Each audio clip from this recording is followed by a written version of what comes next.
చాలా మంది కాఫీ ప్రియులకి ఒక ప్రశ్న ఉంది. కాఫీ తాగడం వల్ల పిల్లలు పుట్టరా? ఫర్టిలిటీకి ఏమన్నా ఇబ్బందా అని.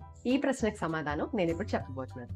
అందరికీ నమస్కారం. నా పేరు మోనిషా దీప్క, గైనకాలజిస్ట్, ఫర్టిలిటీ స్పెషలిస్ట్. కాఫీలో ఏదైతే కెఫీన్ ఉంటుందో అది ఎంత మోతాదు వరకు తీసుకోవచ్చు అనే దాని మీద రీసెర్చ్ ఉంది. 200 mg వరకు తీసుకుంటే ఫర్టిలిటీ మీద ఎటువంటి ప్రభావము ఉండదు అని. అయితే 200 mg అనేది మనకి ఎలా తెలుస్తుంది? మనం రోజు ఎన్నిసార్లు కాఫీ తాగుతున్నాం, మనం వాడే ఆ పొడిలో ఎంత ఎంజీ కెఫీన్ ఉంది. కేవలం కాఫీయే కాదు, చాక్లెట్లు, energy drinks, package drinks, cool drinks, రకరకాల ఆహారాల్లో కెఫీన్ కలుపుతున్నారు. కాబట్టి మనం రోజంతట్లో ఎంత ఎంజీ కెఫీన్ తీసుకుంటున్నామో అంచనా వేయడం కొంచెం కష్టమే. వీలైతే ఆపేయండి, లేదు అనంటే కనీసం తక్కువ చేసుకోండి. కెఫీన్ వల్ల అబార్షన్స్ అయ్యే రిస్క్ మాత్రం కొంచెం ఉండొచ్చు.